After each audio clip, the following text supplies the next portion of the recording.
Right. இப்போ நேத்து class ஒரு தலை விஷயங்கள கொஞ்சம் டிஸ்கஸ் பண்ணிட்டு, கேள்வியில சில பகுதிகள் வரைக்கும் செஞ்சு வச்சிருந்தோம். அப்படிதானே? குறித்தளவு பகுதி, உள்கேள்வி முடிக்கல. ஓரளவு பகுதி முடிச்சு வச்சுட்டு, அப்படியே வச்சிருக்கிறோம். கடைசி பகுதி செய்ய இருக்கு. ரைட். பேப்பருங்கள முதல் கேள்வி முடிச்சிரும்.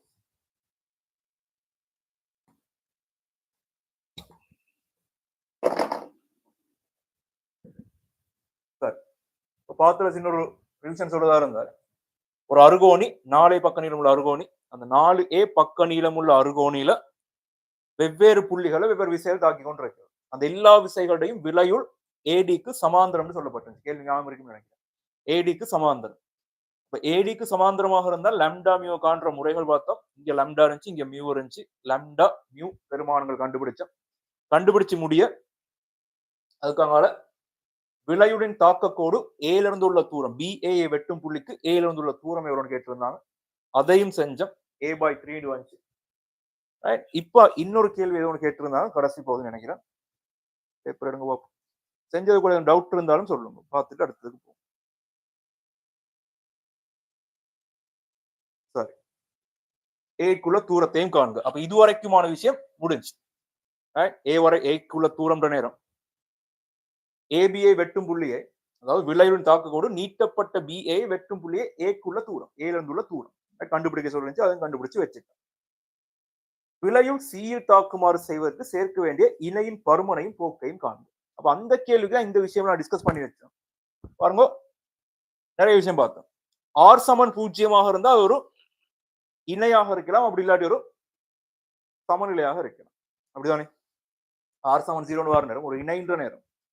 ஒவ்வாத இரு சமாந்தர விசைகள் வெவ்வேறு தாக்கப்புள்ளியில சமபரமுள்ள சமாந்தர விசைகள் வெவ்வேறு தாக்கப்புள்ள தாக்குதல் ஒரு இணை என்று சொல்றோம். அப்ப அந்த இணையின் காரணமாக ஒரு தனி கூறு வந்து சேராது. அந்த இணையை நீங்க எந்த பக்கம் கூறு பிரிச்சாலும் விளைவில் 0 வரும். இப்ப விளைவில் 0 வருமா இருந்தால் நேர்கோட்டு இயக்கம் இல்லைன்னு பார்த்தோம். அப்ப ஒரே இடத்துல திருப்பம் ஒன்று காணப்படும். எந்த புள்ளி பற்றியும் இணைக்கான திருப்பம் மாறிலியாக வரும். ஆகவே எந்த புள்ளி பற்றியும் இணைக்கான திருப்பம் மாறிலியாக இருந்தால் திருப்பத்துக்கு ஒரு பருமன் காணப்படுது, விளையுள் 0 காணப்படுது. அப்ப ஆர் சமன் 0 திருப்பம் நொட்டிக்கோடு 0 இருந்தார். நேர்கோட்டு இயக்கம் இல்ல, ஒரே இடத்துல சுழன்று கொண்டிருப்பார்னு அர்த்தம். அதே மாதிரி அடுத்த விஷயம் பார்த்தோம். ஒரு குறித்த புள்ளி பற்றி திருப்பம் எடுக்கிறோம். திருப்பம் 0 வந்தால் ஒன்று R0 இருக்கலாம், அப்படி இல்லை நாங்க எடுக்கிற புள்ளி கூடாக விளைவுள் போயிருக்கலாம். அதெல்லாம் நேத்து பார்த்த விஷயங்கள் தான் சும்மா ஞாபகப்படுத்தி வச்சோம். அதே மாதிரி 2 புள்ளிகள் பற்றி திருப்பம் எடுக்கிறீங்க. ஒரே அதாவது தளத்தில் காணப்படுற 2 புள்ளிகள் பற்றி திருப்பம் எடுக்கிறீங்க. ரெண்டுமே 0 வந்தால் இப்பயும் சொல்லலாம் விளைவுள் 0 இருந்திருக்கலாம், அப்படி இல்லாட்டி செங்குத்து தூரம் 0 இருந்திருக்கலாம். ஆகவே அடுத்தது கடைசியாக ஒரே நேர்கோட்டில் இல்லாத 3 புள்ளிகள். ஒரே நேர்கோட்டில் இல்லாத 3 புள்ளிகள் பற்றி திருப்பம் எடுத்து மூன்றுமே தனித்தனி 0 வந்தால் கட்டாயம் சமநிலைன்னு சொல்லலாம். விளைவுள் ஒரு நேர்கோட்டின் வழியே தான் போகும். ஒரு ஜிக்ஸாகா போகாது. ஆகவே 3 புள்ளிகள் குறித்து தனித்தனி திருப்பம் 0 வந்தால் கட்டாயம் சமநிலைன்னு சொல்லலாம். சமநிலைக்கான நிபந்தனை என்னன்னு கேட்டால் எந்த ஒரு புள்ளி பற்றியும் எல்லா கூறுகளும் 0 வரணும். ஆர் சமன் 0 வந்தால் இது இணையாக காணப்படலாம் அல்லது சமநிலையாக காணப்படலாம். சமநிலை என்றது ஓய்வு நிலை. நேர்கோட்டு இயக்கமும் இல்ல, சுழற்சி இயக்கமும் இல்ல, ரெண்டுமே இல்லை. ஆர் சமன் 0 வந்தால் ஒன்று இணையாக இருக்கலாம், அப்படி இல்லாட்டி சமநிலையாக இருக்கலாம். இவங்க 2 பேரும் வேறு பிரிக்கிறது யார் என்றால் இந்த இடத்துல G not equal to 0 இணைக்கு எந்த ஒரு புள்ளி பற்றியும் திருப்பத்துக்கு ஒரு பருமன் வரும். ஜியும் ஈக்குவல் டு 0 இருந்தால் கட்டாயம் சமநிலை. சரிதானே? அப்ப ஆர் சமன் 0 பயன்படுத்தி ஆர் சமன் 0 வருமாக இருந்தால் இணை சமநிலையை வேறு பிரிக்கிறது இது ரெண்டே பயன்படுத்தலாம். இப்ப இந்த தொகுதியில விலையுள் இப்படி போகுதுன்னு கண்டுபிடிச்சு வச்சிருக்கிறோம். அப்படித்தானே? ஒரு தளத்தின் மீது வெவ்வேறு புள்ளிகள்ல வெவ்வேறு வகையான விசைகள் தாக்கி கொண்டிருக்கு. இந்த எல்லா விசைகளையும் கிடையா பிரிச்சு நிலைக்குத்தா பிரிச்சு விலையுள் கண்டுபிடிச்சால் அது இந்த புள்ளி கூடாக ஏல இருந்து A/3 தூரத்தில் கிடையோட 60 பாகையில விலையுள் போய்கொண்டிருக்கு. இந்த தொகுதிக்கு நான் புதுசா ஒரு இணைய கொண்டு வந்து சேர்த்தால் தொகுதியில புதுசா இணை சேர்க்கிறா நீங்க தெரிஞ்சு வச்சிருக்கணும் என்னன்றால் நீங்க எப்படி யோசிக்கணும் இதை மலிக்கிறனே இந்த தூரத்தை இங்க மார்க் பண்ணிக்கொள்ளு. இந்த தூரம் A/3 இருந்துச்சு. சரிதானே? தேவையில்லாத தரவுகள் எல்லாத்தையும் அழிச்சு a/3 தூரத்துல இந்த எல்லா விசைகளின் விலையும் கீழே 60 பாகையில போய் கொண்டிருந்துச்சு. இப்ப இந்த தொகுதியில ஒரு இணை சேர்க்கிறாங்கன்னு சொன்னா நீங்க என்ன யோசிக்கணும்னா, இணைன்றது என்ன? சமபருமனுள்ள ஒவ்வாத சமாந்திர விசைகள் வெவ்வேறு தாக்கப்புள்ளியில தாக்குறது. அப்ப இந்த விசைகள் எல்லாத்துக்கும் பதிலாக எனக்கு இந்த தனி விசையை பிரதியீடு செய்யலாம். இப்ப இவரோட நான் இன்னொரு இணை கொண்டு வந்து சேர்க்கிறேன். இந்த மாதிரி 2 விசை சேர்க்கிறேன் அர்த்தம். அவ்வளவு. இந்த மாதிரி 2 விசை சேர்க்கிறேன் அர்த்தம். இப்ப இந்த 2 விசைக்கும் இந்த 2 விசையும் பொறுத்தவரையில இது ஒரு இணைதானே. எந்த புள்ளி பற்றி எடுத்தாலும் தளத்தில் காணப்படுற எந்த புள்ளி பற்றி திருப்பம் எடுத்தாலும் இந்த இணைக்கான திருப்பம் மாறிலியாக வரும். எப்பயுமே ஒரே பெருமானம் வரும். இந்த இணையை கொண்டு வந்து இந்த தொகுதியில சேர்க்கிறதுனால இந்த தொகுதியில என்னென்ன மாற்றம் வரும் எனக்கு இந்த தொகுதியில முதலாவது ஆர் மாறும், ரெண்டாவது ஜி மாறும். இந்த 2 ஆன்சர்ல எது சரி? இல்லாட்டி ரெண்டுமே நடக்குமா? என்ன நடக்கும் நினைக்கிறீங்க? ஆரம்பத்துல காணப்பட்ட தொகுதி இவர், அந்த எல்லா விசைகளையும் விலையுள் இவர். இப்ப இந்த இவரோட நான் ஒரு இணை கொண்டு வந்து சேர்த்தால் இந்த தொகுதியில என்னென்ன மாற்றம் வரும்? எது மாற்றம் அடையும்? விலையுள் மாறும், திருப்பம் மாறும், அல்லது ரெண்டுமே மாறும். என்ன ஆன்சர் நினைக்கிறீங்க? சொல்லுங்க.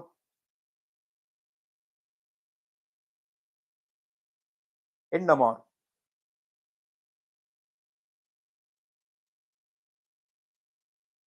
ஆர் மாறுமா? ஆர் தொகுதியில ஒரு இணைய கொண்டு வந்து சேர்க்கிறதுனால ஆரம்பத்துல காணப்பட்ட விலையுளின் பருமன் 24 நியூட்டன் மாறுமா மாறாதா? ஆரம்பத்துல காணப்பட்ட 24 நியூட்டன் விலையுள் இந்த இணை அறிமுகப்படுத்துறதுனால தொகுதியில இந்த இணை அறிமுகப்படுத்துறதுனால மாறுமா மாறாதா? என்ன நடக்கும் நினைக்கிறீங்க? பாருங்க, ஒரு இணை சேர்க்கிறோம்னு சொன்னால் இணைய இந்த 2 விசையை நீங்க எந்த திசையில பிரிச்சாலும் எப்பயுமே பூஜ்ஜியமாயிரும். இந்த 2 விசைகளும் எப்படி திசையிலையும் தாக்கியிருக்கலாம். இப்படி ஒரு தீட்டா, இப்படி ஒரு தீட்டா. இதான் இணை. அதே பருமன். இப்ப இந்த விசைகளை நீங்க கிடையா பிரிச்சாலும் சரி, நிலைக்குத்தா பிரிச்சாலும் சரி, எந்த திசையில பிரிச்சாலும் இந்த 2 விசைகளும் தங்களுக்குள்ள சமன் செய்யப்பட்டு. அப்ப இந்த 2 விசைகளும் இணையை உருவாக்குற இந்த 2 விசைகளும் தங்களுக்குள்ள சமன் செய்யப்படுமாக இருந்தால் ஒரு இணையை கொண்டு வந்து சேர்க்கிறதுனால ஆரம்பத்துல காணப்பட்ட எல்லா விசைகளையும் கிடைக்கூறு பிளஸ் இந்த 2 விசைகளையும் கிடைக்கூறு. இவருடைய கிடைக்கூறு 0. அப்ப ஆரம்பத்துல காணப்பட்ட கிடைக்கூறு தான் இப்பயும் காணப்படுமா இல்லையா? இப்ப தொகுதியில காணப்படுற மொத்த விசைகள் யார் யாரும் பாத்தீங்களா? இந்த ரெட் கலர்ல மார்க் பண்ண எல்லா விசையும் இருக்கு. அதோட இந்த எக்ஸ்ட்ரா 2 விசை சேர்த்திருக்கு. இப்ப நான் இந்த எல்லா விசைக்கும் நான் கிடைக்கூறு பார்க்கிற நேரம் கிடைக்கூறு இந்த எல்லா விசைகளையும் கிடைக்கூறு வரும் பிளஸ் இவருடைய கிடைக்கூறு வரும். இவருடைய கிடைக்கூறு எப்பயுமே 0. எந்த திசையில தாக்கி இருந்தாலும் சரி இந்த 2 பேரும் கிடைக்கூறு 0. அப்ப இவர் 0 இருந்தார். ஆரம்பத்துல காணப்பட்ட இந்த விசைகளுக்கான கிடைக்கூறு தான் இணை சேர்த்த பிறகும் உள்ள கிடைக்கூறாக வரப்போகுது. இப்ப கிடைக்கூறுல மாற்றம் இல்லை. அதே மாதிரி நிலைக்குத்து கூறு. நிலைக்குத்து கூறுன்ற நேரமும் ஆரம்பத்துல காணப்பட்ட நிலைக்குத்து கூறு பிளஸ் இவங்க 2 பேரும் நிலைக்குத்து கூறு. ஆரம்பத்துல காணப்பட்ட நிலைக்குத்து கூறு கண்டுபிடிச்சு வச்சோம். இந்த 2 விசைகளாலையும் நிலைக்குத்து கூறு 0 வரும், வராது. ஆகவே இப்பயும் நிலைக்குத்து கூறு மாற்றம் இல்லையா இல்லையா? மாற்றம் அடையாதுன்றது விளங்குதா இல்லையா? ஒரு இணைய அறிமுகப்படுத்துறதுனால ஒரு தொகுதியில ஒரு இணைய கொண்டு வந்து சேர்க்கிறதுனால கிடைக்கூறு மாறல, நிலைக்குத்து கூறு மாறலாட்டி விலையுள் மாறன்றது விளங்குதா இல்லையா? ஆரம்பத்துல காணப்பட்ட எக்ஸ் தான் இப்பயும் காணப்படும். ஆரம்பத்துல காணப்பட்ட y தான் இப்பயும் காணப்படும். அப்ப எக்ஸும் மாறல, வையும் மாறல என்றால் கட்டாயம் ஆர் மாறி இருக்க வாய்ப்பு இல்லை. அப்படிதானே? அப்ப ஒரு இணைய கொண்டு வந்து சேர்க்கிறதுனால தொகுதியில விலையுள் மாறாது. விலையுள் மாறாட்டி என்ன மாற்றம் வந்திருக்கும்? கவனமா பாருங்க. ஏன்ற புள்ளி பற்றி ஏன்ற புள்ளி பற்றி ஆரம்பத்துல காணப்பட்ட எல்லா விசைகளுக்கும் ஒரு திருப்பம் காணப்பட்டுச்சு. அப்படிதானே? அந்த திருப்பம் விலையுள் திருப்பத்துக்கு சமன் எடுத்து. அப்ப ஆரம்பத்துல நாங்க சமன்பாடு எப்படி எடுத்திருப்போம்? ஏன்ற புள்ளி பற்றி நான் திருப்பம் எடுக்கிற நேரம் மொத்த விசைகளின் திருப்பம் நாங்க சொல்லுவோமே ஜி வருது. மொத்த விசைகளின் திருப்பம் G1 வச்சுக்கோங்க. இந்த விலையுள் இந்த மொத்த திருப்பம் யாருக்கு சமன்? விலையுள் தர அந்த விலையுளுக்கான செங்குத்து தூரம், இந்த தூரம் இதுக்கு சமனாக இருந்தது. கவனமா யோசிங்க. ஆரம்பத்துல காணப்பட்ட எல்லா விசைகளுக்குமான திருப்பம் ஏற்கனவே கண்டுபிடிச்சேன். நான் திரும்பவும் திருப்பம் எடுக்காமல் விளங்கப்படுத்துகிறதா சொல்றேன். G1 எடுத்துக்கொள்ளும். ஏன்ற புள்ளி பற்றி எல்லா விசைக்குமான திருப்பம் G1 ஆரம்ப தொகுதி இணை சேர்க்கிறதுக்கு முன்னால். இந்த ஜீவன்றது இந்த விலையுள் தர செங்குத்து தூரத்துக்கு சமனாக இருந்திருக்கும். முதலாவது சமன்பாடு. இப்ப இணைய கொண்டு வந்து போட்ட நேரம் கவனமா யோசிங்க. இப்ப தொகுதியில காணப்படுற விசைகள் யார் யார் என்றால் ஆரம்பத்துல காணப்பட்ட எல்லா விசைகளும் பிளஸ் இந்த ரெண்டு விசைகள். அப்படிதானே? அப்ப இப்ப நான் திருப்ப கோட்பாடு போட்ட நேரம் ஏன்ற புள்ளி பற்றி திருப்பம் எடுத்தால் இந்த எல்லாருக்குமான திருப்பம், அதாவது ஆரம்ப தொகுதியில காணப்பட்ட எல்லாருக்குமான திருப்பம் G1. அதுல மாற்றம் இல்லை. பிளஸ் இந்த இணையால் உருவாகிற திருப்பம் ஒரு பிளஸ் எம் வச்சுக்கோங்க. இந்த இணையாலையும் ஒரு திருப்பம் வந்திருக்கு. அந்த திருப்பம் எந்த புள்ளி பற்றி எடுத்தாலும் மாறிலியாக வந்திருக்கு. இப்ப ஏன்ற புள்ளி பற்றி இந்த ரெண்டு விசைக்குமான திருப்பம் எம் வச்சு. இப்ப மொத்த தொகுதியில காணப்படுற விசைகளின் திருப்பம் இவர் சமன் ஆரம்ப விலையுள் பருமன் மாற்றம் இல்லை, இணைய கொண்டு வந்து சேர்க்கிறதுனால ஆர்ல மாற்றம் இல்லை. அப்ப ஆர் அப்படியே தான் வரும். இப்ப கவனமா யோசிங்க. G1 இருக்கிற நேரம் ஆர் தர டி வந்துச்சு. இப்ப G1 இருக்கிறது G1 பிளஸ் எம் ஆக வருது. இங்கால பக்கம் மாற்றம் அடையுது. அப்ப இவர் மாறலாட்டி கட்டாயம் இந்த டி நோட் தான் மாறி இருக்கணுமா இல்லையா? டீன்ற பெருமானம் மாறி இருக்கு. அதாவது ஆரம்பத்துல இங்க இருந்து விலையுளுக்கு காணப்பட்ட தூரம் டி ஆக இருந்தால், செங்கு தூரம் டி ஆக இருந்தால் இவர் மாறல்ல, இங்கால் உள்ளவர் மாறுறார். கட்டாயம் இந்த டி மாறி இருக்கணும். அதாவது தாக்கக்கோடு நகர்ந்திருக்கணும். இங்க காணப்பட்ட விலையோட தாக்கக்கோடு வேறொரு புள்ளிக்கு நகர்ந்து போயிருப்பார். அங்காலையும் போயிருக்கணும், இங்காலையும் போயிருக்கும். அப்ப ஒரு தொகுதியில இணையொன்று அறிமுகப்படுத்துறதுனால என்ன மாற்றம் வரும்னு கேட்டால் திருப்பமா விலையுள் மாறாது, எக்ஸ்ட்ரா திருப்பம் வந்து சேரும். இதன் காரணமாக விலையுளின் தாக்கக்கூறு மாறும். விலையுளின் தாக்கக்கூறு மாறும். விளங்கிச்சோ? ஒரு இணை சேர்க்கிறதுனால தொகுதியில ஒரு இணை மாத்திரம் சேர்க்கிறதுனால இணையோட சேர்த்து இன்னொரு விசையும் சேர்த்தா வேற கதை. இணை மட்டும் கொண்டு வந்து சேர்த்திருந்தால் ஆரம்ப தொகுதியோட எக்ஸ்ட்ரா ஒரு இணை மட்டும் கொண்டு வந்து சேர்த்திருந்தால் நடக்க போற மாற்றம் விலையோட தாக்கக்கூறு மாறும். விலையுள் மாறாது, விலையோட பருமனும் மாறாது, திசையும் மாறாது. விலையுள் எங்க தாக்கிச்சோ A/3ல விலையுள் போன விலையுள் இப்ப இங்காலையோ அங்காலையோ நகர்ந்து போயிருக்கு. இப்ப சொல்றாங்க என்னடா, இந்த தொகுதியில ஒரு இணையொன்று கொண்டு வந்து சேர்க்கிற நேரம் விலையுள் சி கூடாக போகும். விலையுள் சி கூடாக போகும். இப்ப இந்த தொகுதிக்கு சமவலுவான நான் ஒரு தொகுதி வரையும். அதாவது இந்த ரெட் கலர்ல மார்க் பண்ண எல்லா விசைக்கும் பதிலாக பிரதியிடக்கூடிய ஒரு தனி விசை 24 நியூட்டன். அப்படிதானே? அப்ப இதுக்கு சமவலு தொகுதியில் வரைக்கும் சரியான வரும். அதே அளவிடைக்கு வர வேண்டிய அவசியம் இல்லை, சும்மா ஒரு பருமட்டா வரை. இப்ப இந்த எல்லா ரெட் கலர் விசைக்கும் பதிலாக எனக்கு பிரதியிடக்கூடிய ஒரு விசை தான் யாருன்னு பாத்தீங்கன்னா ஏயிலிருந்து A/3 தூரத்தில் காணப்படுற இந்த விசை இடையோட π/3 கோணத்தில் வரக்கூடிய 24 நியூட்டன். இந்த எல்லா விசைகளும் செய்யற வேலையினை தனி அலையோட செஞ்சிருப்பார். அதான் விலையோடு சொல்றோம். அப்ப இந்த எல்லா விசையும் எடுத்துட்டு எனக்கு இந்த விசையை மட்டும் அவங்க எல்லாருக்கும் பதிலாக பிரதிட்டு வைக்கலாம். ரைட்? ஆகவே ஆரம்பத்துல காணப்பட்ட எல்லா விசைகளுக்கும் பதிலாக அல்லது ஆரம்ப தொகுதிக்கு பதிலாக எனக்கு இந்த 24 மட்டும் மார்க் பண்ணி வைக்கலாம். இந்த 24ஓட சேர்த்து என்ன செய்யறாங்க என்றால் எக்ஸ்ட்ரா ஒரு இணையும் சேர்க்கிறாங்க. எக்ஸ்ட்ராவா இன்னொரு இணை சேர்க்கிறாங்க. அப்ப ஒரு இணை சேர்க்கிறோம்னா இப்படி ஒரு விசை சேர்க்கிறதாக இந்த மாதிரி ரெண்டு விசைகள் சேர்க்கிறதாக. நான் இப்படி மார்க் பண்ணாமல் இந்த ரெண்டு பேருடையும் இணையின் பருமன், இணையின் பருமன் எப்படி பாக்குறேன்னு பார்த்தோம். அந்த இணையின் பருமன் ஒரு எம் ஆக இப்படி மார்க் பண்ணி வச்சுக்கொள்ளு. இந்த எம்ன்றது யாருங்க? இணையை உருவாக்கின ஒரு விசைக்கும் அந்த ரெண்டு விசைக்கும் இடைப்பட்ட செங்குத்து தூரத்தின் பெருக்கம். அதான் இந்த எம். இப்ப தொகுதியில மொத்தமாக எத்தனை விசைகள் காணப்படுது? இந்த எல்லா விசையும் எடுத்துட்டு இந்த ஒரு விசையால பிரதிட்டு செஞ்சுட்டோம். இந்த ஒரு விசையோட சேர்த்து இங்க ஒரு இணை சேர்க்கிறோம். இந்த எல்லாரையும் விலையுள் தான். இப்ப தொகுதியில மொத்தமாக எத்தனை விசைகள் காணப்படுதுன்னு கேட்டா என்னன்னு சொல்றீங்க? எத்தனை விசைகள் காணப்படுறதாக யோசிக்கலாம். எனக்கு இந்த சமவெளி தொகுதியில மொத்தமாக எத்தனை விசைகள் காணப்படுறதாக யோசிக்கலாம். யாரும் சமவெளி தொகுதியில மொத்தமாக எத்தனை விசைகள் காணப்பட்டதாக யோசிக்கலாம். அங்க காணப்பட்ட அவ்வளவு விசையம் ஒடுக்கி இந்த ஒரு தனி விசையாளர் பிரதியை செஞ்சு இப்ப இவருக்கு மேலதிகமாக இங்க ஒரு இணையும் சேர்த்துட்டு இப்ப தொகுதியில காணப்பட்ட மொத்த விசைகள் எண்ணிக்கை எவ்வளவு? மொத்த விசைகள் எண்ணிக்கை இங்க உண்டு, இந்த இணையை உருவாக்குறதுக்கு தேவையான 2 விசைகள், மொத்தமாக தொகுதியில காணப்படுற விசைகள் 2 ஒன்றும் 3 விசைகள். இந்த 3 விசைகளுடையும் விளைவுதான் சி கூடாக போகுதாம். இப்ப சி கூடாக போகணுமாக இருந்தால் கவனமா யோசிங்க. ஆரம்பத்துல காணப்பட்ட விளையுள் 24 நியூட்டன். இணையொன்று சேர்க்கிறதுனால விளையுள் பருமன்ல மாற்றம் இல்லை. விளையுள் பருமன் மாறாது, திசையும் மாறாது. சி கூடாக போகுமாக இருந்தால் சி கூடாக உள்ள விளையுளும் அதே 24ஆக இப்படி வந்திருக்குமா இல்லையா? அதே 24 நியூட்டனா இங்க தாக்கின விளைவு இப்ப இங்க பக்கம் நகர்ந்து வந்திருக்கு. ரைட், விளைவோட தாக்கத்தோடு நகருது இணை சேர்க்கிறதுனால. ரைட், பருமன் திசையில மாற்றம் இல்லை. அப்ப ஆரம்பத்துல விளையோட திசை 24 நியூட்டனாக, சாரி, விளையோட பருமன் 24 நியூட்டனாக இருந்தால் இணை சேர்த்த பிறகும் விளையோட பருமன் 24 நியூட்டன். அதே மாதிரி விளையுடின் திசை கிடையோட 60 பாகையாக இருந்தால் இணை சேர்த்த பிறகும் விளைவுள்ள திசை அதே 60 பாகையில தான் வந்துடும். அப்ப 60 பாகைன்றது ஏடிக்கு சமாந்திரம், இவருக்கு சமாந்திரம், இவருக்கும் சமாந்திரம்.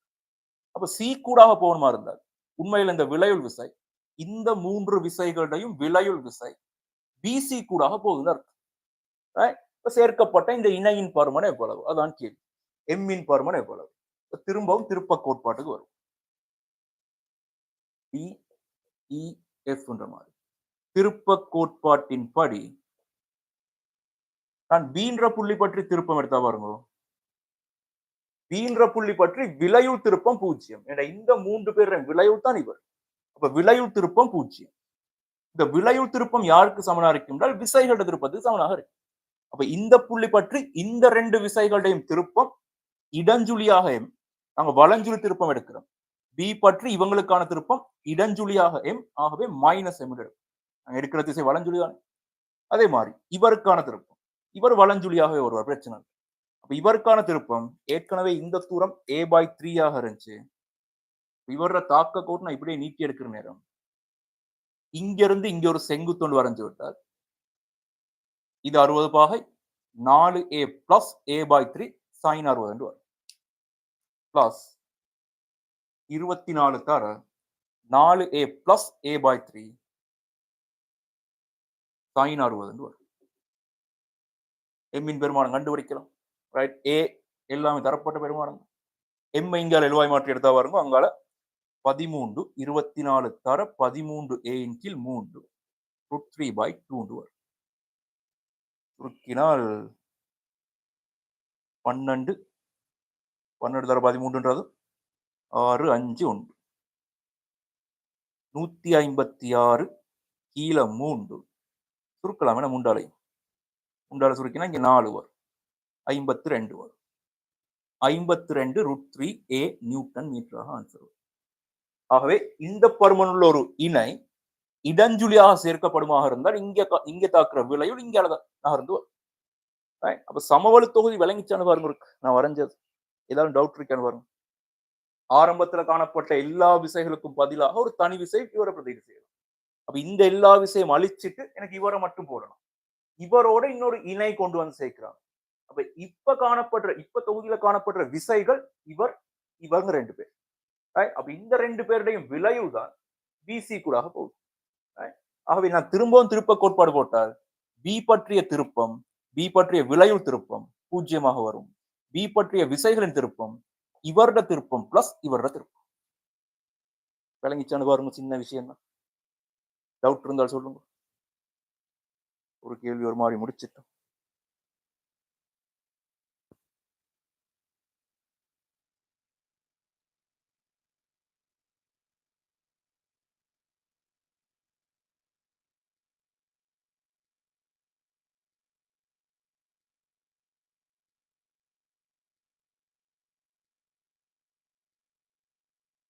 எழுதி முடிச்சவங்க சொல்லுங்க. கேள்வி பார்ப்போம்.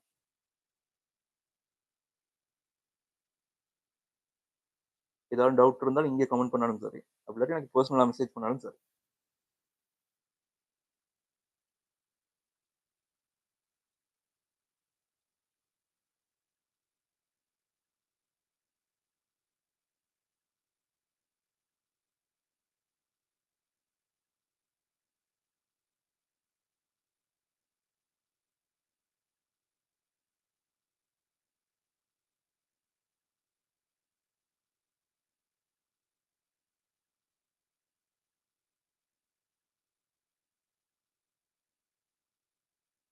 எழுதி முடிச்சா மெசேஜ் வந்துட்டாங்க.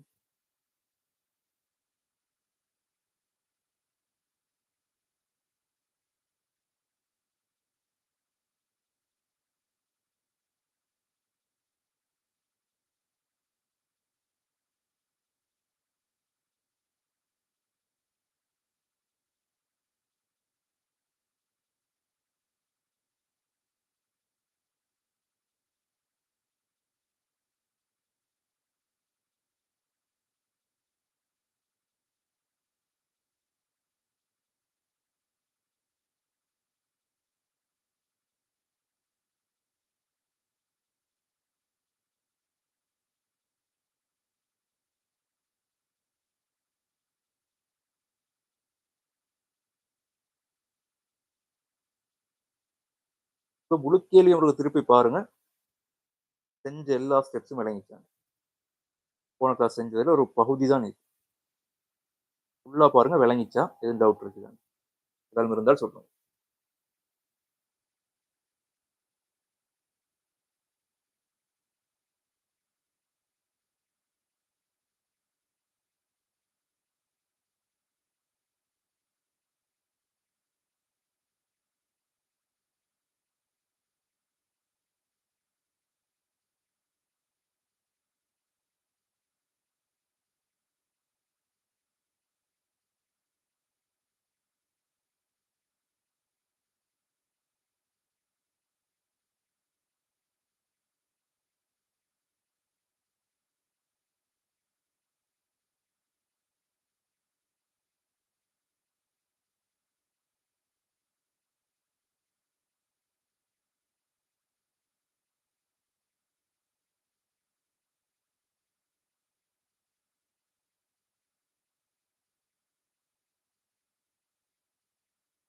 ரைட். இந்த கேள்வியில வேற எந்த பிரச்சனையும் இல்லைன்னு நினைக்கிறேன். எதுவும் இருந்தா சொல்லுங்க. இப்ப இணை மட்டும் சேர்க்கிறதுனால விளைவுல தாக்கக்கூடு மட்டும் நகரும். இணையோட சேர்த்து ஒரு விசையும் சேர்த்திருந்தார். உதாரணத்துக்கு ஒரு இணையும் சேர்க்கிறாங்க. ஏடி வழியே ஒரு விசையும் சேர்க்கிறாங்கன்னு வச்சுக்கோங்க. இப்ப விளைவு பருமனும் மாறும். ஏன்னா இணையினால கூறுகள் வராதுக்கு எக்ஸ்ட்ரா சேர்க்கிற விசையினால கட்டாயம் கூறுகள் வரும். ஆரம்பத்துல காணப்பட்ட கிடைக்கூறுகளோட புதுசா சேர்க்கப்பட்ட விசையும் கிடைக்கூறு, அதுவும் சேர்ந்து வரும் புதிய விளைவு. அது மாதிரி நிலைக்குத்துக்கூறும் எக்ஸ்ட்ரா வரப்போகுது. இப்ப சேர்க்கப்படுற ஒரு இணையோட சேர்த்து விசையும் சேர்த்திருந்தால் இப்ப இந்த விளையுள் சமாந்திரமாக நகராது, ஒரு திசையில சரிவாக நகரும். தாக்கக்கோடு மாறும், இணை சேர்க்கல தாக்கக்கோடு மாறும், அதோட சேர்ந்து விளையுள் பருமன், திசை எல்லாமே மாறும். சரிதானே? அப்ப இங்க இணை மட்டும் சேர்க்கிறதுனால பிரச்சனை இல்ல. ஆரம்ப விளைவுகளுக்கு சமாந்தரமாக இங்காலேயோ அங்காலேயோ விளைவுள் நகரும். அதே பருமனோடு நகரும். இணையோட சேர்த்து விசையும் சேர்த்தால் வேற கவனமா இருக்கு. சரி, அப்ப 2வது கேள்விக்கு வருவோம். 2வது கேள்வி ஒரு காவி கேள்வி. அவ்வளவு கஷ்டம் இல்லையே காவிகள்.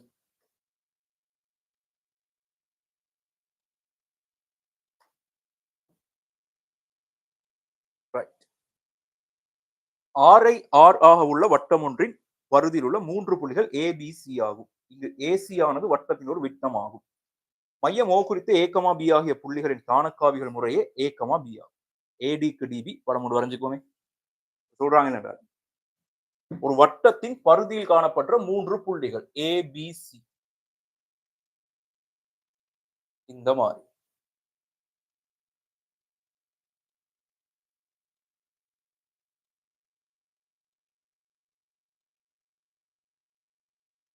ஒரு வட்டத்தின் பருதியில் காணப்பட்ட 3 புள்ளிகள். அதுல ஏசின்றது ஒரு விட்டம்.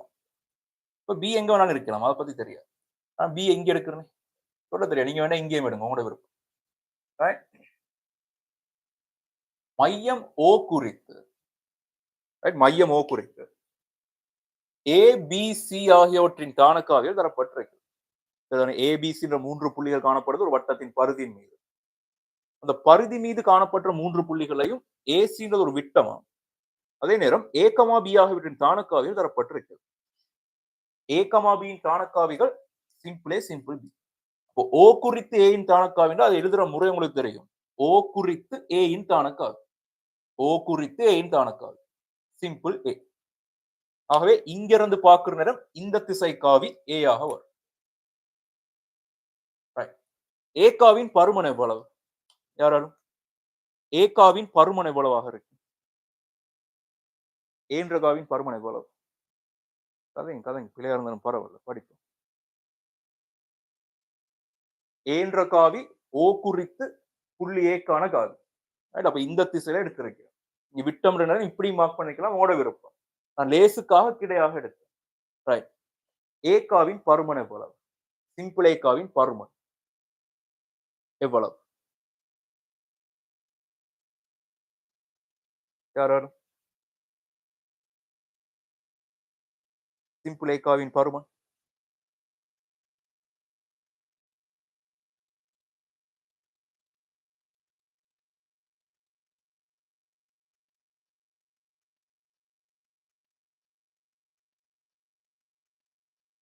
ஒரு வட்டத்தின் பருதியில் காணப்பட்ட 3 புள்ளிகள் ஏ பி சி. வட்டத்தின் ஆரை ஆறு சொல்லப்பட்டிருக்கு. வட்டத்தின் ஆரை ஆறாக இருந்தால் இந்த காவின் பருமன்றது இந்த நீளத்தை எனக்கு குறிக்கும். ஓஏ நீளத்தை குறிக்கும். ஓஏ நீளம்ன்றது ஆறாக இருந்தால் ஏகாவின் பருமன் ஆறாக இருந்தது. அப்படிதானே? இந்த ஏகாவின் பருமன் ஆறாக இருந்தது.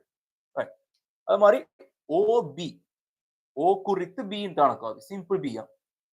பி காவின் பருமனும் ஆறுதான். இங்க இருந்து நீங்க இவரை இணைச்சு விட்டால், ஓல இருந்து பியை இணைச்சு விட்டால்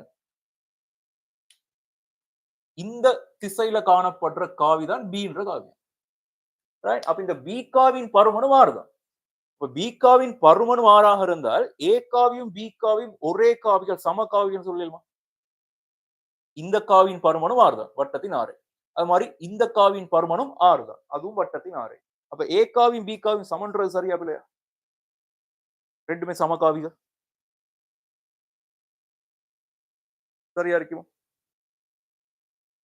ரெண்டு காவிகள் சமகாவிகளாக வரணுமா இருந்தால் உங்களுக்கு தெரியும், முதல்ல சமாந்திர காவிகளாக இருக்கணும். ஏயும் பியும் சமகாவிகளாக வரணுமா இருந்தால் இவங்க ரெண்டு பேரும் சமாந்திர காவிகளாக இருக்கணும், பருமனில் சமனாக இருக்கணும். அதே நேரம் ஒரே போக்கில் காணப்படும், திசை ஒரே மாதிரி காணப்படும். ஏன்ற காவி இப்படி வந்து பீன்ற காவி இப்படி வந்தாலும் சமகாவிகள் இல்லை, எதிர்காவிகள். அதே மாதிரி ரெண்டு காவிகள் சமாந்திரமாக இருந்தால் இதை வச்சுக்கொண்டு எனக்கு முடிவு எடுக்கலாம். இந்த காவி ஏயாக இருந்தால் இவருக்கு சமாந்தரமான எல்லா காவிகளும் லம்டா ஏ காவியாக இருந்திருக்கு, ஒரு மடங்கு காவியாக இருந்து. லம்டா 0 இருக்கலாம், 1 இருக்கலாம், 2 இருக்கலாம். மைனஸ் ஆக இருந்தால் எதிர்த்து செலவு, எதிர்த்திசை காவிகளாக வரும். ரைட். அப்ப ஏன்ற காவிட பருமனும் பீன்ற காவிட பருமனும் சமனாக காணப்படுறதுக்காக நேரடியாக முடிவெடுக்கலாம். ரெண்டுமே சமகாவிகள், திசை வித்தியாசப்படுது. ஏன்ற காவி இங்கால திசையில் காணப்படுது, பீன்ற காவி ஒரு சரிவாக காணப்படுது, ஓ ஒரு கோணத்தில் வந்திருக்கு. அப்ப இது சமாந்திர காவியம் இல்ல, சமகாவியம் இல்ல, பருமன் மட்டும் சமனாக வருது, அவ்வளவு. ரைட். சமபருமன் உள்ள ரெண்டு காவிகள்.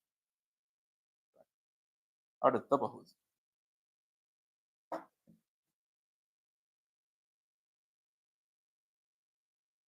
ஏ கமா பி ஆகும். அப்ப என்ன சொல்லுங்க, ஓசின்ற காவி என்ன காவி? யாராலும் ஓ குறித்து ஏயின் தானக்காவி தரப்பட்டிருக்கிறது சிம்பிள் ஏ, பியின் தானக்காவி தரப்பட்டிருக்கிறது சிம்பிள் பி. ஓசின்ற காவி என்ன காவியாக இருக்கு?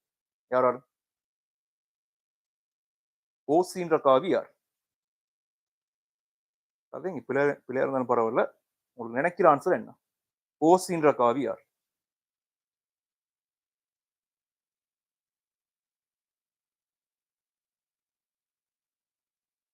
ஓசின்ற காவி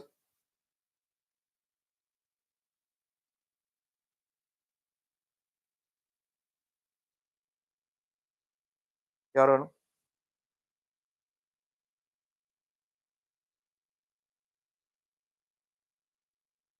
பாருங்க.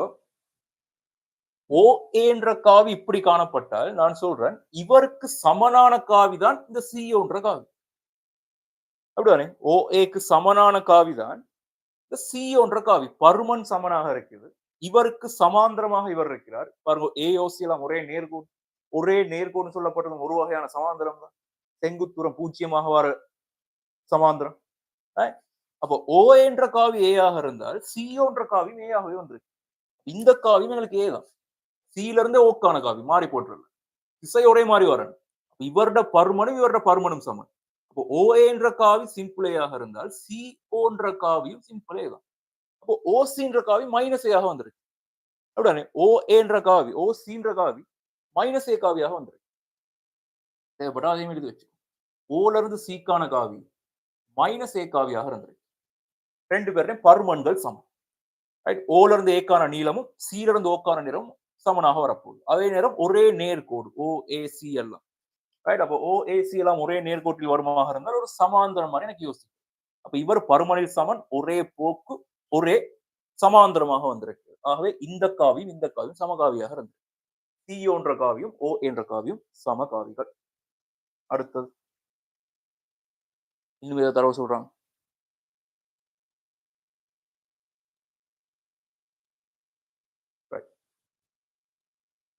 ஏடிக்கு டிபி 1க்கு 2 ஆகுமாறு டி எனும் புள்ளியானது ஏபி மீது அமைந்துள்ளது. ஏபி மீது ஏடிக்கு டிபி 1க்கு 2. அப்ப ஏடிக்கு டிபி 1க்கு 2 வர்ற மாதிரி டின்ற ஒரு புள்ளி அமைஞ்சிருக்கு. அப்ப ஏடின்றது ஒரு பங்கு, டிபின்றதும் 2 பங்கு. அப்ப மொத்தமாக டிபி பெருசா வந்திருக்கு. இந்த நீளத்தின் 2 மடங்கு தான் இந்த நீளம். விகிதம் தரப்பட்டிருக்கிறது 1க்கு 2. ரைட். அடுத்தது ஒரு புள்ளியானது ஏபி மீது அமைந்துள்ளது. சிடி ஓபி ஆகிய கோடுகள் இயில் ஒன்றை ஒன்று இடைவெட்டுகின்றன. சிடி ஓபி ஆகிய கோடுகள் இயில் ஒன்றை ஒன்று இடைவெட்டுகின்றன. சிடியும் ஓஇயும் சிடியும் ஓபியும் ஓ ஈன்ற புள்ளியை ஒன்றை ஒன்று இடைவெட்டுதான். சரி, ஒன்றை ஒன்று இடைவெட்டுகின்றன. சிஇ சமன் லாம்டா சி. சிஇ சமன் லாம்டா சி. அதாவது சிஇ சமன் லாம்டா சிடினால் சிஇன்ற காவியும் சிடின்ற காவியும் ஒன்றுக்கொண்டு சமாந்திரம் அர்த்தம். மடங்கு காவிகள் எல்லாமே சமாந்திர காவிகளாக வரும். அதே நேரம் ஒரு பொது புள்ளியும் சேர்ந்து வருமாக இருந்தால் பாருங்க, இந்த 2 காவியம் பொறுத்தவரையில சின்றது பொது, ஒரு பொது புள்ளியும் வந்து சமாந்திரமாக வருமா இருந்தால் எல்லாம் ஒரே நேர்கோன்னு சொல்லலாம். படத்தை பார்த்தே விளங்கப்படுத்திருக்கலாம். படத்தை பார்த்தாலே விளங்கும். அடுத்தடுத்த கேள்விகளை சில நேரம் கேட்பாங்க. ஏபிசி என்பன ஒரே நேர்கோட்டு புள்ளிகள் என காட்டுது. அப்ப ஏபிசி என்பன ஒரே நேர்கோட்டு புள்ளிகள் காட்டணமாக இருந்தால் சோடி சோடியாக முதல்ல சமாந்திரம் காட்டி இந்த சமாந்திரத்தோட ஒரு பொது புள்ளியும் வரும். ஏயோ பியோ சியோ இங்க வர மாதிரி 2 பேருக்கும் ஒரு பொது புள்ளியும் வரும். அப்படி வருமா இருந்தா ஒரே நேர்கோடு சொல்லி முடிச்சு விட்டுரும். அப்ப இங்க சிஇ சமன் லாம்டா சிடின்னு சொல்லி இருந்தார். சிஇ இடி சிஇடி எல்லாமே ஒரே நேர்கோட்டு புள்ளிகள். அப்ப இந்த ஒரே நேர்கோட்டு புள்ளிகள் சமாந்தரம் மாதிரி மடங்கு காவிகளாக வரும். மடங்கு காவிகளாக வாரதோட ஒரு பொது புள்ளியும் காணப்படுது. ஆகவே ஒரே நேர்கோடாக வரும். சரிதானே? அப்ப சிஇ சமன் லாம்டா சிடின்றது ஒரு தரவு. அடுத்தது ஓஇ சமன் மியூ ஓபி. ஓஇ சமன் மியூ ஓபி, இதுவும் தரவு. அதுவும் ஒரு நியாயமான தரவு தானே. ஓபி சமன் ஓஇ சமன் மியூ ஓபி, ஒரே நேர்கோட்டு புள்ளிகள் எல்லாமே. லாம்டா கமா மியூ ஆகியன மாறிலிகள் ஆகும். லாம்டா கமா மியூவின் பெருமானத்தை காண்க. சரி, இந்த மாதிரி கேள்விகள் வந்தா உங்களுக்கு தெரியும். இந்த தியரி தான் நாங்க பயன்படுத்த போறோம். அல்பா ஏ பிளஸ் பீட்டா பி சமம் 0 இருந்தால், ஏயும் பியும் பூஜ்ஜியமற்ற காவிகளாக இருந்தால், ஏயும் பியும் சமாந்திரமற்ற காவிகளாக இருந்தால், அல்பாட பெருமானமும் 0, பீட்டாட பெருமானமும் 0. இந்த நிறுவலை பத்தி நான் பெருசா அலட்டல்ல, நிறுவல் படிச்சிருப்போம். அல்பா ஏ பிளஸ் பீட்டா பி சமன் 0ன்ற மாதிரி ஃபார்மேட்ல வருமாக இருந்தால், இவங்க 2 பேரும் பூஜ்ஜிய காவிகள் இல்லாட்டி சமாந்திர காவிகளும் இல்லாட்டி கட்டாயம் அல்பாவும் 0 பீட்டாவும் 0. அல்பா பீட்டா 2 மாறிலிகள், ஏபி 2 காவிகள். அப்ப இந்த தேற்றத்தை தான் வரப்போம். அப்ப இந்த தேற்றத்தை உள்ளுக்கு கொண்டு வரதுக்கு நாங்க என்ன முக்கோணியை பயன்படுத்தலாம், எந்த முக்கோணத்துக்கு காவி கூட்டல் விதியை பயன்படுத்தலாம், இதை யோசிக்கிறதுக்கு இந்த தரவுல தான் நீங்க ஆரம்பிக்கலாம்.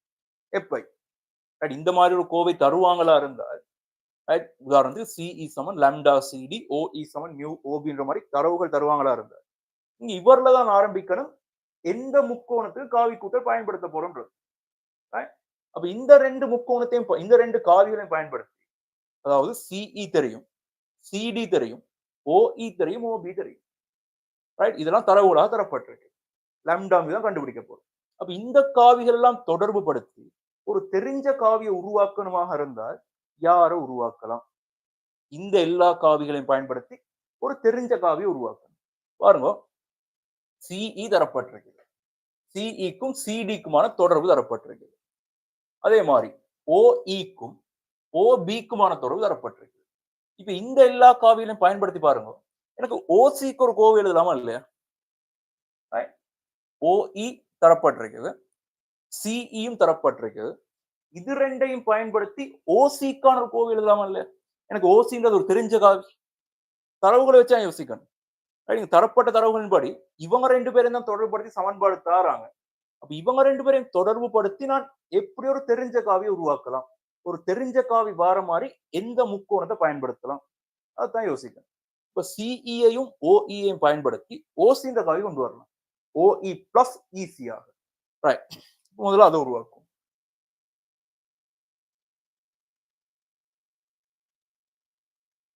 ஆகவே ஓசி காவின்றது ஓல இருந்து ஈக்கு போய் ஈல இருந்து சிக்கு போகலாம். அப்படிதானே? ஓல இருந்து சிக்கு போகணுமா இருந்தால் ஓல இருந்து ஈக்கு போய் ஈல இருந்து சிக்கு போகலாம். இடப்பெயர்ச்சி ஓசியாகவே வரும். ஆகவே இதுக்கு நான் சமன்பாடு எழுதுற நேரம் ஓசி காவி எனக்கு தெரியும் மைனஸ் ஏ காவியாக வரும். ஓஇ காவின்றது மியூ ஓபி காவி. அத மாதிரி இசி காவின்றது சிஇன்றது லாம்டா சிடியாக இருந்தால் திசை மாத்தி விட்ட நேரம் இசி காவின்றது லாம்டா டிசியாக வரும். அப்படிதானே? லாம்டா டிசியாக வந்துருக்கு. அவன் நீங்க ஃபர்ஸ்டா யோசிக்க வேண்டியது இந்த தொடர்புகளை பயன்படுத்தி யாரு தெரிஞ்ச காவியை உருவாக்கலாம். உருவாக்கி சமன்பாடு எழுதி முடிச்ச பிறகு இங்கால இவர் தெரிஞ்ச காவி. இப்ப இவங்க எல்லாரையும் ஏபி சார்புல மாத்திடலாமா? அடுத்த நீங்க யோசிக்க வேண்டிய விஷயம். இப்ப இவங்க எல்லாரையும் ஏபி சார்புல மாத்தி கொண்டால் அல்பா ஏ பிளஸ் பீட்டா பி சமன் 0 ஃபார்மேட் வந்துடும். அப்ப இவங்க எல்லாரையும் நான் ஏபி சார்புல மாத்துற நேரம் ஓபின்றது ஏற்கனவே தெரிஞ்சால் அப்ப ஒரு பிரச்சனை பீண்டே போட்டலாம் சாக லாம்டா தரும். இப்ப எனக்கு டிசி காவி வேணும். அப்ப டில இருந்து சிக்கு போறதுக்கு நான் என்னென்ன பாதைகள் தெரிவு செய்யலாம் அதை யோசிக்கணும். அப்ப நான் டில இருந்து சிக்கு போகணுமாக இருந்தால் எந்தெந்த பாதைகள் வரைய போயிருக்கலாம். நிறைய பாதை காணப்படுது வரும். நான் டில இருந்து சிக்கு போகணுமா இருந்தால் தெரிஞ்ச பாதையில போகணும். தெரிஞ்ச ஒரு பாதையில போகணும். இங்க இருந்து இங்க போயிட்டு சேரணும். இப்ப எந்தெந்த பாதைகள்ல போயிருக்கு நிறைய வழிகள் இருக்குது. இங்க இருந்து பிக்கு போய் ஓக்கு வந்து சிக்கு போயிருக்கு. அப்படி இல்லாட்டி இங்க இருந்து ஏக்கு வந்து சிக்கு போயிருக்கலாம். இப்படி ஏகப்பட்ட வழிகள் இருக்குதுன்னா லேசான வழி டில இருந்து சிக்கு போகணுமாக இருந்தால் டில இருந்து ஏக்கு வருவோம், ஏல இருந்து சிக்கு போகும். ஏல இருந்து சிக்கான காவி எனக்கு கண்டுபிடிச்சு கொள்ளலாம். ஏல இருந்து சிக்கான காவி இது ரெண்டுமே தெரியுமாக இருந்தால் ஏ டு சின்ற காவி எனக்கு தெரியும். அப்ப ஏ டு சி எனக்கு பிரச்சனை இல்லை. டி டு ஏ தெரியுமாக இருந்தால் ஆன்சர் தெரியும். எழுதிக்கோமே. இப்ப டில இருந்து சிக்கு போகணுமா இருந்தால் டில இருந்து ஏக்கு போய் ஏல இருந்து சிக்கு போகலாம். இது தெரியும். அப்ப இவரும் தெரியுமாக இருந்தால் ஆன்சர் எடுத்துக்கொள்ளலாம். டிஏ கண்டுபிடிக்க போறோம். இப்ப டிஏ கண்டுபிடிக்க பாருங்க. ஒரு தரவு சொல்லப்பட்டிருக்குது. ஏபி காவின் ஏபின்ற கோட்டினை 1:2 விகிதத்தில் பிரிக்கிற புள்ளிதான் டின்ற புள்ளி. அப்ப இந்த ஏபின்ற காவி தெரியுமாக இருந்தால் இந்த ஏபி காவியின் 1/3 பங்கு தான் இவர். 2/3 பங்கு தான் இவர். அப்ப ஏபி காவியை கண்டுபிடிச்சா எனக்கு டிஏ காவி தெரியும். அப்ப ஏபி காவியை கண்டுபிடிக்க ஏல இருந்து பிக்கு போகணுமா இருந்தால் ஏல இருந்து ஓக்கு போய் ஓல இருந்து பிக்கு வரலாம். பாதை தெரியும். அப்ப டிஏ காவியும் கண்டுபிடிச்சு கொள்ளலாம். அப்ப டில இருந்து ஏக்கு போகணுமாக இருந்தால் இங்க அளவுக்கு மைனஸ் ஏ அங்க மியூ பி வரும்.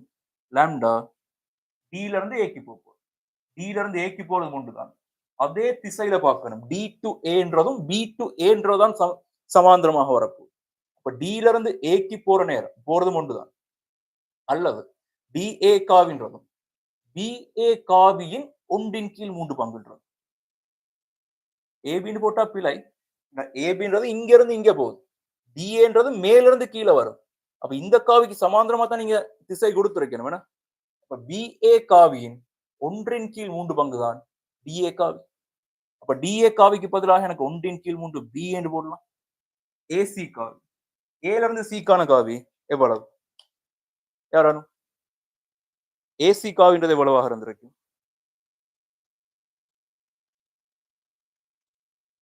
ஏசி காவி என்ன வரும் நினைக்கிறீங்க? ஏசி காவின்றது பாருங்க ஏஓ பிளஸ் ஓசி தானே, எதிர் திசையில போகுதுன்னா ஏன்றது இப்படி வரும். நாங்க இப்படி போறோம். இப்ப மைனஸே இன்னொரு மைனஸ் -2 என்று வரும். அப்ப ஏசி காவின்றது இங்கே அளவுக்கு -2a ஆக வரும். இது சரி, இதுவும் சரி, இதுவும் சரி. இது மட்டும் தான் பிரச்சனை. அப்ப இவரை மீண்டும் சுருக்குவோம். -a சமன் μb லாம்ப்டா 1 கீழ் 3 BAக்கு பதிலாக Bயிலிருந்து Aக்கு போகணுமாக இருந்தால் Bயிலிருந்து Oக்கு போய் ஓவிலிருந்து ஏக்கு போகலாம். கட்டாயம் இந்த சமன்பாடுகள் நீங்க எழுதி காட்டணும். நேரடியாக BA என்றால் A மைனஸ் B பிரதிட்டு வைக்கிறது. எழுதி காட்டணும் எந்த பாதையில போனீங்கன்றது. -a சமன் மியூ பி லாம்டா 1 கீழ் 3 A மைனஸ் B என்று வரும். மைனஸ் ஒரு 2A வரும். சரி, இப்ப செட் பண்ணி கொள்ளலாம் பாருங்க. சுருக்கி எடுப்போம். -a சமன் மியூ பி லாம்டா 1 கீழ் 3 போமாசியாக எடுத்தால் என்ன வரும்? -b -5b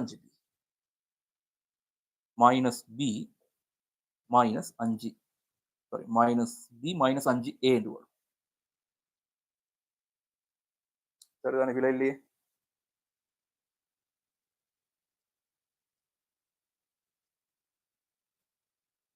இப்ப எல்லாரும் ஒரு பக்கம் எடுக்கும். ஒரு பக்கம் எடுத்தா வரும்.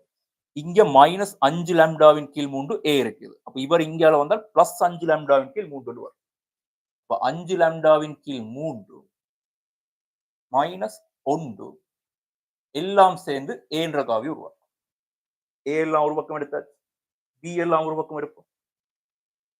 மைனஸ் அல்லது பிளஸ் λ/3 மைனஸ் மியூ இதெல்லாம் சேர்ந்து b உருவாக்கும். ரெண்டும் சேர்ந்து 0 ஆகும்.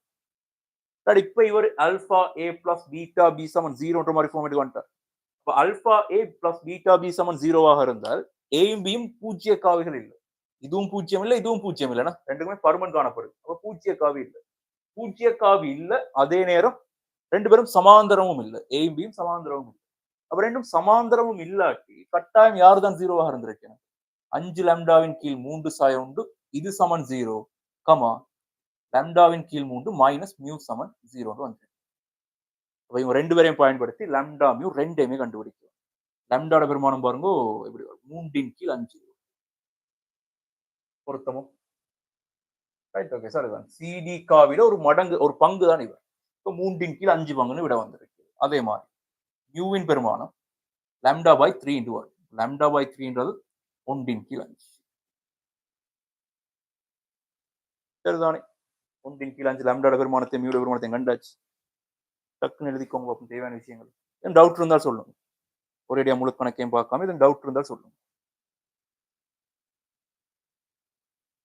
எழுதி முடிச்சா சொல்லுங்க.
எழுதி முடிச்சா சொல்லுங்க. அடுத்த கோச்சிங் செய்யும்.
லாம்டாமியோட பெருமானங்கள் தெரியும். லாம்டாமியோட பெருமானங்கள் தெரியுமா அதை நான் பிரதிட்டு வச்சுக்கொள்றேன். போட்டு கொஞ்சம் இடம் தேவைப்படுது வலிச்சுக்கும். இந்த சமன்பாடு பிரச்சனை இல்லை. லாம்டாவோட பெருமானம் 3/5, மியூட பெருமானம் 1/5.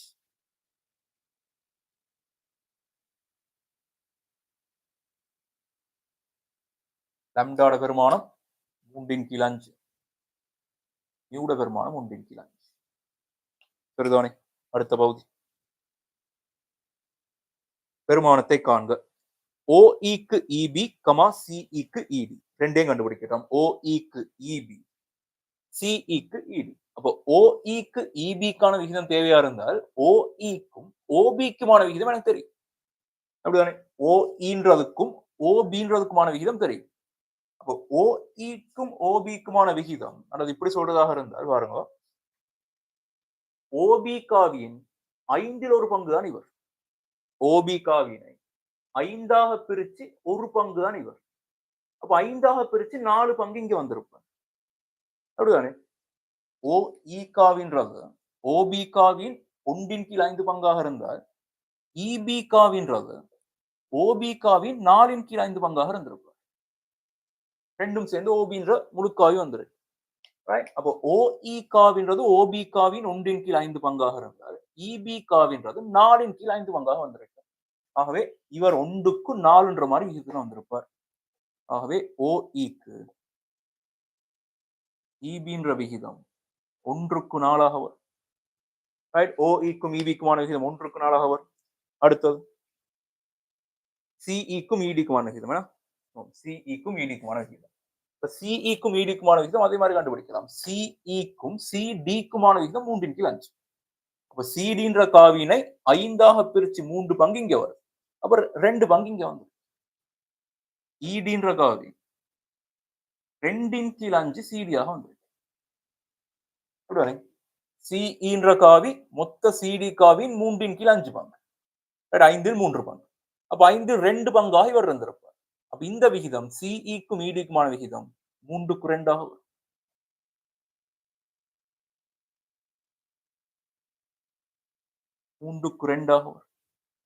அதுவும் கஷ்டம் இல்லை, செஞ்சிடலாம். அதே மாதிரி விகிதத்தை காண்க. கண்டாச்சு.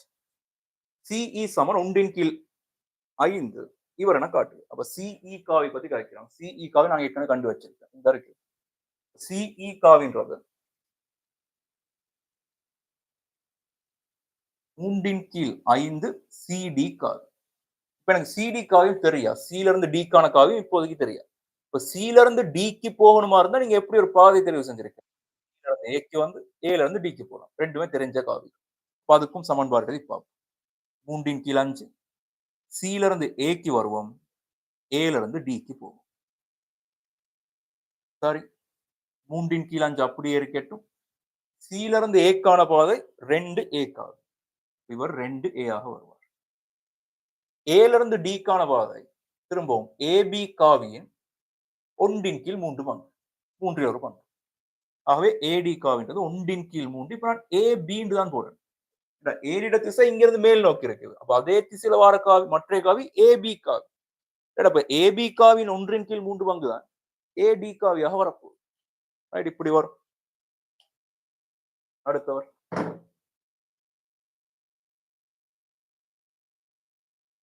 ஆகவே CE காவி சமன் 3/5 2A சக 1/3. இப்ப நான் திரும்ப ABக்கு திரும்ப சமன்பாடு எழுதி பார்க்கல, ஏற்கனவே எழுதின சமன்பாடு தானே, டிரெக்டா போடுவோம். AB காவின்றது B - A ஆக வரும். சுருக்குவோம். 3/5 கோமாசி எடுத்தால் இங்க ஒரு 6 சாயம் உண்டு, 5 என்று வரும். ஆகவே 1/3 கோமாசி 5A பிளஸ் ஒரு B வரும். ஆகவே CE காவின்றது 1/5 5A பிளஸ் B ஆக வரும். சின்ன விஷயம் தான், கஷ்டம் இல்லை. அடுத்தவர் என காட்டுக. A, B-க்கான கோணம் π/3 என மேலும் தரப்பட்டிருக்கு. OE வர்க்கம் சக CE வர்க்கம் சமன் இது என காட்டு. அப்ப இப்ப ஏன்ற காவிக்கும் B-ன்ற காவிக்கும் இடைப்பட்ட கோணம் π/3. ரைட்? அப்ப இந்த கோணம் π/3. நான் வரைஞ்ச படம் சரி. பிழையா இருந்தாலும் கணக்குக்கு பிரச்சனை வராது. இப்ப காவிகள்ல எங்கெல்லாம் கோணம் தொடர்படுதோ அங்கெல்லாம் பெரும்பாலான இடத்துல யார் வந்திருப்பார்? குற்றுப்பெருக்கம் வந்திருப்பார். அப்ப ஏ டாட் பிக்கான சமன்பாடு எனக்கு தெரியும். ஏ மட்டு பி மட்டு காஸ் தீட்டான்னு வரும். இங்க தீட்டாக்கு நீங்க கொடுக்க வேண்டிய பெருமானம் 0க்கும் பைக்கும் உள்ள வந்திருக்கு. தீட்டாட பெருமானம் வச்சு 0க்கும் பைக்கும் உள்ள வர மிக குறுகிய கோணமாக இருந்திருக்கு. அப்ப ஏன்ற காவியும் பீன்ற காவியும் அதே நேரம் இன்னொரு விஷயம் கவனமா இருக்கணும். 2 காவிகளும் ஒரே புள்ளியில இருந்து வெளியே போற மாதிரி எடுத்து இந்த கோணம் தான் தீட்டான்னு எடுத்திருக்கு. உதாரணத்துக்கு இப்படி வந்திருந்தா இது ஏ, இது பி, இவங்க 2 பேருக்கும் இடைப்பட்ட இந்த கோணம் தீட்டான்னு வந்திருந்தார். பாருங்க ஒரு காவி இந்த புள்ளியிலிருந்து வெளியே போகுது, மற்ற காவி கீழே புள்ளியை நோக்கி வருது. இப்படி வச்சு இந்த கோணத்தை நீங்க இந்த சமன்பாட்டுல பிரதியிடக்கூடாது. யார பிரதிட்டு இருக்கணும்? இந்த காவிய பருமன் திசை மாறாமல் மேல கொண்டு வந்து பிரதிட்டு இந்த காவி எப்படி இங்க வரைஞ்சு ரைட் சமகாவிகள் தானே ரெண்டுமே. இந்த கோணம் பை மைனஸ் தீட்டா இதைத்தான் பிரதியிடணும். இந்த கோணத்தை இங்க பிரதிட்டு இருக்கு. ரைட் எப்பயும் அந்த கோணம் பிரதியிட்ட நேரம் 2 காவிகளும் ஒரு புள்ளியில இருந்து வெளியே போற மாதிரி வரும். அந்த வெளியே போற மாதிரி வர நேரம் 2 காவிக்கு இடைப்பட்ட கோணமே வரும். அந்த பெருமானம் தான் இங்க பிரதிட்டு இருக்கு. சரிதானே? ஏ காவிக்கும் பி காவிக்கும் இடைப்பட்ட கோணம் பை பை 3. அப்ப ஏன்ற காவிக்கும் பீன்ற காவிக்கும் இடைப்பட்ட கோணம் பை பை 3 ஆக இருந்தால் எனக்கு நேரடியாக எடுக்கக்கூடிய ஒரு முடிவு தான் இவங்க 2 பேரும் குற்றுப்பெருக்கம் செஞ்சால் ஒரு சமன்பாடு இப்படி வந்து cos பை பை 3ன்ற மாதிரி. சரிதானே? ஏ காவிக்கும் பி காவிக்கும் இடைப்பட்ட கோணம் பை பை 3. கோணம் வார இடத்துல பெரும்பாலும் குற்றுப்பெருக்கம் வந்துருக்கு. அப்ப ஏ டாட் பீன்ற நேரம் பாருங்க ஏ காவின் பருமன் இந்த வட்டத்தின் 6 வரும். அதே மாதிரி பி காவின் பருமன் அதுவும் வட்டத்தின் 6, அங்க இன்னொரு 6 வரும். cos pi pi 3 half. அப்ப ஏ டாட் பியின் பெருமானம் எனக்கு சொல்லலாம் r வர்க்கத்தின் கீழ் 2ஆக வரும். முதலாவது சமன்பாடு. ஏ டாட் பின்ற அந்த குற்றுப்பெருக்கத்தின் பருமன் குற்றுப்பெருக்கத்துல வரது ஒரு விலையில் ஒரு எண்ணியாக வரும். அந்த எண்ணின் பருமன் அல்லது அந்த எண்ணின் பெருமானம் r வர்க்கத்தின் கீழ் 2ஆக வரும். அடுத்தது மேலும் தரப்படின் OE வர்க்கம் சக CE வர்க்கம். இந்த 2 வர்க்கங்களோட கூட்டுத்தொகை தான் கேள்வி. OE வர்க்கம் சக CE வர்க்கத்துல பெருமானம் எவ்வளவு? இப்போ OE வர்க்கம் சக CE வர்க்கம் சொன்னால் கோணம் தொடர்பட்டால் குற்றுப்பெருக்கம் வரும் சொன்ன மாதிரி ஒரு காவியிட பருமன் தொடர்பட்டால் அந்த காவி அதே காவியோட குற்றுப்பெருக்கம் செய்யலாம்னு யோசிக்கணும். உதாரணத்துக்கு ஏ காவின் பருமனின் வர்க்கம்ன்றது எப்படி வரும்? ஏ காவியினை அதே காவியோட குற்றுப்பெருக்கம் செஞ்சால் வரும். அப்ப இந்த பருமன் தொடர்பற்ற எல்லா இடத்திலையும் இந்த காவி அதே காவியோட குற்றுப்பெருக்கம் செய்யப்பட்டிருக்கிறது நீங்க யோசிச்சு கொள்ளணும். இந்த காவின் பருமன் தேவையாக இருந்தால் எனக்கு இந்த காவியை 2 தடவை குற்றுப்பெருக்கம் செஞ்சு எடுத்திருக்கலாம். இவருக்கு சமன்பாடு எழுதுற நேரம் ஏ மட்டு ஏக்கும் ஏக்கும் இடைப்பட்ட கோணம் 0. இப்போ cos 0 1ன்னு வந்துருக்கு. இதுதான் ஏ மட்டின் வர்க்கமாகும். இப்ப பருமண்ட வர்க்கம் தேவைப்பட்ட இடத்துல எல்லாம் இங்க எடுக்கக்கூடிய ஒரு ஐடியா தான் அந்த காவி அதே காவியோட குற்றுப்பெருக்கம் செய்யப்பட்டிருக்கு. இப்ப எனக்கு OE வர்க்கம் சக CE வர்க்கம் தான் தேவையாக இருந்தால் நான் OEன்ற காவியினை OEன்ற காவியாலேயே குற்றுப்பெருக்கம் செஞ்சால் எனக்கு OE காவியோட வர்க்கம் வரும். அதாவது பருமண்ட வர்க்கம் வரும். இந்த காவி அடையாளம் அம்புக்குறி போடாமல் OE போட்டிருந்தால் இது OE பருமனை குறிக்கும், நீளத்தை குறிக்கும். இந்த நீளம்ன்றதுதான் OE நீளம்ன்றதுதான் OE காவின் பருமனாக இருக்கு. அப்ப OE காவிட பருமனின் வர்க்கம் எனக்கு தேவையா இருந்தால் OE காவியினை அதே காவியோட குற்றுப்பெருக்கம் செய்யலாம். எனக்கு OE காவி தெரியும் நினைக்கிறேன். இந்த இருக்கு OE காவி தெரியும். 1/5 OB காவி. இவர் குற்றுப்பெருக்கம் செய்ய போறோம் 1/5 OB காவியோடைய. இது OE வர்க்கத்துக்கு சமனாக வரும். அப்ப இவங்க 2 பேரும் குற்றுப்பெருக்கம் செய்யற நேரம் நம்பர்ஸ் பெருக்கணும் 1/25 வரும். OB டாட் OBன்றது OB காவியின் அல்லது B மட்டின் வர்க்கம் வரும். இதான் OE வர்க்கம். OB டாட் OBன்ற நேரம் OBன்றது B காவி தானே, B டாட் B ஆக வரும். B டாட் Bன்றது B மட்டின் வர்க்கம். இப்ப B மட்டும் நாங்க ஏற்கனவே சொல்லி வச்சிருக்கிறோம். அதான் வட்டத்தின் 6. இப்போ OE வர்க்கம் சமன் 1/25 R வர்க்கமாக வரும் 2வது சமன். சரிதானே? இதே மாதிரி CE வர்க்கத்தை கண்டுபிடிப்போம். இப்ப சிஇன்ற காவியினை சிஇன்ற காவியாலே குற்றப்பெருக்கம் செய்யும். சிஇ மட்டின் வர்க்கம் வரும். சிஇன்ற காவி நாங்க ஏற்கனவே கண்டுபிடிச்சோம். இந்த வரைக்கும் ஒன்றின் கீழ் 5 5a பிளஸ் பி, ஒன்றின் கீழ் 5 5a பிளஸ் பி டாட் ஒன்றின் கீழ் 5 5a பிளஸ் பின்ற மாதிரி வரும். இதான் சிஇட வர்க்கமாக வரப்போம். இதை கொஞ்சம் கவனமாகவே செய்வோம். பாருங்க, இவங்க ரெண்டு பேரையும் குற்றுப்பெருக்கம் செய்யற நேரம் பிராக்கெட் நீக்கிற மாதிரி தான். நான் உண்மையில பிராக்கெட் நீக்கிற மாதிரி அர்த்தம் இல்லை. இப்ப ஏ பிளஸ் பி தர சி பிளஸ் பியா இருந்தால் இவர் இவரோட பெருக்கும், இவர் அங்கால பெருக்கும், இங்க பெருக்கும், அங்கே பெருக்கும், ஒரு விடையை எடுக்கும். அப்படிதானே? ஆனா இங்க காவிகள் தான் தொடர்புப்படுது. பிராக்கெட் நீக்கிற மாதிரி தான் நீக்க போறோம். ஆனா இவரையும் இவரையும் பெருக்கிற நேரம் ஏ தர ஏண்டு போட்டுறது இல்ல, ஏ வர்க்கம்னு போட்டுறது இல்ல, ஏ டாட் ஏண்டு போட்டிருக்கேன். அது மாதிரி இவரையும் இவரையும் பெருக்கிற நேரம் ஏ டாட் பின்னு போடணும். காவிகளை வர்க்கப்படுத்தலாம், காவிகளை வர்க்கப்படுத்தலாம், பிரிக்கலாம், ஒன்றும் செய்யலாம், பெருக்கலாம், பிரச்சனை இல்லை. காவிகளை கூட்டலாம், கழிக்கலாம், பெருக்கலாம், பிரிக்க கூட வர்க்கப்படுத்தக்கூடாது. அப்ப ஏகாவின் வர்க்கம்ன்றது ஒரு அர்த்தம் இல்லாத விஷயம். இப்படி போடக்கூடாது. ஏகாவிட பருமனின் வர்க்கம்ன்றது ஓகே. ஏகாவின் பருமன்றது அந்த நீளத்தை குறிக்கும். அந்த நீளம் 5 சென்டிமீட்டர் இருந்தா இவரோட வர்க்கம்ன்றது 25 சென்டிமீட்டர் அர்த்தம். 25 சென்டிமீட்டர் வர்க்கம் அர்த்தம். காவிட பருமனை வர்க்கப்படுத்தலாம், காவிய வர்க்கப்படுத்தக்கூடாது. இவரை பெருக்கிற நேரம் பாருங்க, சிஇ வர்க்கம் நம்பர்ஸ் ரெண்டையும் பெருக்கினால் ஒன்றின் கீழ் 25 வரும். பிராக்கெட் உள்ளுக்கு. இவரையும் இவரையும் பெருக்கிற நேரம் நம்பரையும் பெருக்கினால் 5 5 25 வரும்.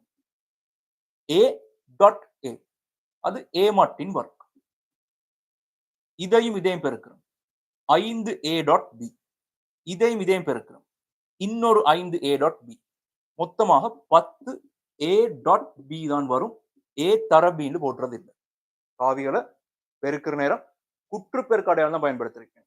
ஏ தர பி, ஏ டாட் பி, இங்க பி தர ஏன்றதும் திரும்ப ஏ டாட் பி ஆக வரும். கடைசியா உள்ளவர் இது ரெண்டையும் பெருக்கினால் பி டாட் பி, பி மட்டின் வர்க்கமாக வரும். எல்லாம் சேர்ந்து சி இட வர்க்கத்துக்கு சமனாக வரும். சரிதானே? சுருக்குவமே. ஒன்றின் கீழ் 25, ஏ மட்டின் வர்க்கம்ன்றது 6, அப்ப இங்க 6 வர்க்கம் வரும், சக 10. ஏ டாட் பின்றது 6 வர்க்கத்தின் கீழ் 2. இதுக்கு பதிலாக எனக்கு போடலாம் 6 வர்க்கத்தின் கீழ் 2, அங்கால இன்னொரு 6 வர்க்கம், எல்லாம் சேர்ந்து சிஇ வர்க்கத்துக்கு சமனாக வரும். சுருக்கினா பாருங்க, 5 30 31 வரும். 31 கீழ் 25 6 வர்க்கம்ன்றதுதான் சிஇ வர்க்கம், மூன்றாவது சமன்பாடு. சரிதானே? அப்ப இங்க எழுதுறேன் கடைசி ஆன்சரை. முதலாவது சமன்பாட்டையும் இரண்டாவது சமன்பாட்டையும் கூட்டினால் ஓஇ வர்க்கம் சக சிஇ வர்க்கம் ரெண்டும் சேர்ந்து 1 கீழ் 25 31 கீழ் 25 32 கீழ் 25 6 வர்க்கமாக. பாருங்க, விளங்கிச்சாண்டு? சின்ன விஷயம் தான்.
எழுதிக்கோங்க, எழுதி முடிச்சா சொல்லுங்க.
எழுதி முடிச்சா சொல்லுங்க.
இந்த கேள்வி வந்து பெரிய கேள்விகள். பரவால்ல டைம் இருக்கு தானே. இன்னொரு எக்ஸாம் செஞ்சுட்டு இன்ஷா அல்லாஹ். தர்ஸ்டே இன்னொரு எக்ஸாம் செய்வோம். செஞ்சு முடிய, நாங்க இந்த பேப்பர முடிச்சுட்டு, இன்னொரு பேப்பர பார்ப்போம். இன்னும் கொஞ்சம் கேள்வி இருக்குது. பரவால்ல அடுத்தடுத்த கேள்வி கொஞ்சம் ஃபாஸ்ட்டா செஞ்சு போடுங்க. இந்த ஏற்கனவே நிறைய டிஸ்கஸ் பண்ணிட்டோம் தானே. அப்ப அடுத்தடுத்த கேள்வி நாங்க ஃபாஸ்ட்டா செய்வோம். இங்க வரை இது போதும்னு நினைக்கிறேன். 2 கேள்வியும் ஃபில் பண்ணிக்கோங்க. இன்னொரு 3, 4 கேள்வி இருக்குது. அடுத்த கிளாஸ் செய்வோம். ஆ இதுகள்ல எதுவும் டவுட் இருந்தா எனக்கு மெசேஜ் ஒண்ணு தாங்க. ஆ நம்பரும் தெரியும்னு நினைக்கிறேன். நம்பர் தேவையானாக்கள் சொல்லுங்க. நம்பரையும் தாரேன். இதோட இது போதும். திரும்ப செஞ்சு பாருங்க இந்த 2 கேள்வியையும். விளங்கி செய்யுங்க. டவுட் இருந்தா எனக்கு மெசேஜ் ஒண்ணு தாங்க. மிச்ச கேள்விய நாங்க பொறுமை பார்ப்போம்.